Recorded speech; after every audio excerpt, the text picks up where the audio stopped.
তোমরা তো আগের পার্টে দেখতেই পেয়েছিলে আমরা রথের সাথেই বাড়ি থেকে বেরিয়েছিলাম। তারপর সব রথ যেখানে একসাথে এসে দাঁড়ায় সেখানে আমরা চলে গেলাম। ওখানে গিয়ে এত ভালো লাগছিল, একটু পরেই তোমরা দেখতে পাবে। এত ভিড় মানুষের, আর ছোট বড় নানান রকমের রথ।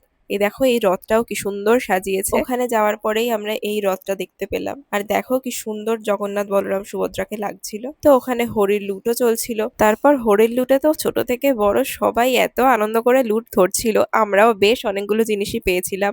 আর আমি যখনই হরির লুট ধরতে যাচ্ছি তখনই বাতাসাগুলো এসে ঠিক আমার মাথার মধ্যে পড়ছে। কত যে বাড়ি খেয়েছি সেদিনকে বাতাসার, তবে ওটাই একটা মজা। হরির লুটে ভালোই কালেকশন হয়েছিল সেদিনকে আমাদের। তাও সেটাতে আমাদের শান্তি হয়নি, আমরা আবার দাঁড়িয়েছিলাম হচ্ছে ভান্ডারার লাইনে, যেখানে লুচি সুজি পাঁপড় ভাজা পায়েস এই সমস্ত দেওয়া হচ্ছিল। আর রথের দিন তো এগুলো খেতে ভীষণই ভালো লাগে। তোমাদের কাদের কাদের লুচি আর সুজির কম্বিনেশনটা ভালো লাগে জানিও। আমার তো ব্যাপক লাগে, আমি তো বাড়িতেও মাঝে মাঝে বানিয়ে খাই। তারপরে আমরা এখানে একটা রাধাকৃষ্ণের মন্দির আছে, দেখো কি সুন্দর সাজিয়েছে, ওখানে চলে এলাম। এর আগেও মনে হয় ভিডিওতে তোমরা দেখেছো এই মন্দিরটা। ওখানেও রাধাকৃষ্ণকে খুব সুন্দরভাবে সাজিয়েছিল। তারপর আবারও কয়েকটা রথ এলো আর আমিও একটু রথের দড়ি টেনে নিলাম, কারণ শুনেছি রথের দড়ি টানা নাকি খুবই শুভ। তাই সুযোগ যখন পেয়েছি সেটা আর হাতছাড়া করিনি। আর বেশ মজা লাগছিল কিন্তু এই রথের দড়ি টানতে।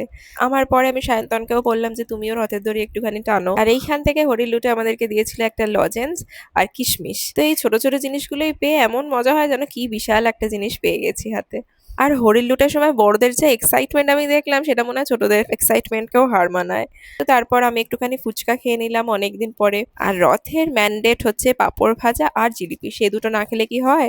তাই একটু পাঁপড় ভাজা খেতে খেতে আবার একটু সাইডে দাঁড়িয়ে দেখছিলাম যে দেখো কি ভিড়। তারপর আমরা চলে গেলাম জিলিপি কিনতে। জিলিপি কিনে দুজনে একসাথে খেতে খেতে তারপরে বাড়ির দিকে রওনা দিলাম।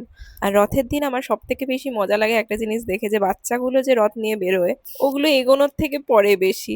তো এইসব দেখতে দেখতেই সন্ধ্যেটা ভালোই কাটলো সেদিনকে রথে। আর রথের দিন যেহেতু নিরামিষ ছিল তাই জন্য রাতে বানিয়েছিলাম রুটি আর পনিরের তরকারি। পাচ্ছি না গরমের মধ্যে আমাকেও। তো চলো, ভিডিওটা ভালো লেগে থাকলে একটা লাইক করে দিও আর আমার চ্যানেলটাকে সাবস্ক্রাইব করতে কিন্তু ভুলো না। বাই।